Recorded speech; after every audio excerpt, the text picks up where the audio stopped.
ప్రభునందు ప్రేమ దేవుని బిడ్డలందరూ శుభాభివందనాలు తెలియజేస్తున్నాను. ఆయుష ఆరోగ్యాన్ని ఇచ్చి ఉదయకాలంలో ప్రభుత్వ భాగ్యాన్ని దయచేసిన దేవునికి స్తోత్రం కలుగునగాక. మిమ్మల్ని శపించు వారిని దీవించుడి, మిమ్మను బాధించు వారి కొరకు ప్రార్థన చేయుడి. లోకస్వాత 6:28 ప్రార్థన. కృపగలిగిన తండ్రి, దయగలిగిన ప్రభా, ఈ ప్రార్థనలు ఏకీవిస్తున్న బిడ్డలను దీవించి ఆశీర్వదించు నాయన.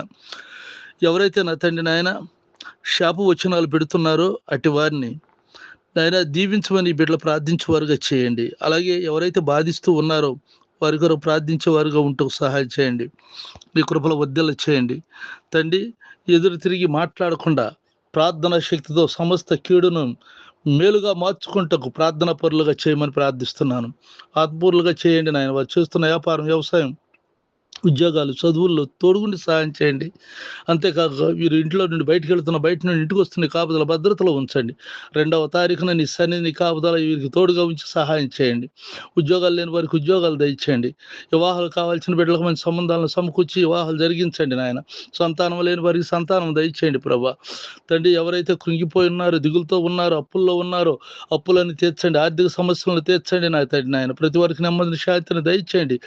సమాధానం లేని కుటుంబాల్లో సమాధానం దయచేయండి ప్రభు. శాంతి లేని కుటుంబాలకు శాంతిని దయచేయండి నా తండ్రి. నా దేశాన్ని రక్షించండి. అనారోగ్యంలో ఉన్న వారికి ఆరోగ్యం దయచేయండి ప్రభు. అంతేగాక ఇంటర్ పరీక్షలు రాస్తున్నటువంటి నీ బిడ్డలు, ఫస్ట్ ఇయర్, సెకండ్ ఇయర్ వాళ్ళకి వరకు ప్రార్థిస్తున్నాను. నీ దీవెనలతో నింపండి. వాళ్ళ పరీక్షల్లో గొప్ప విజయాన్ని దయచేయండి తండ్రి. నీకు వందనాలు చెల్లిస్తున్నాను. నాతోటి సేవకులైనటువంటి వారిని, వారు చేస్తున్న పరిచర్యను దీవించమని యేసునామమున నడుచున్నాను తండ్రి. ఆమెన్. తండ్రి అయిన దేవుని దయ, ప్రభువైన యేసుక్రీస్తు వారి కృప, పరిశుద్ధాత్మకు సన్నిధి నిత్యం తోడైనగాక. Amen, amen.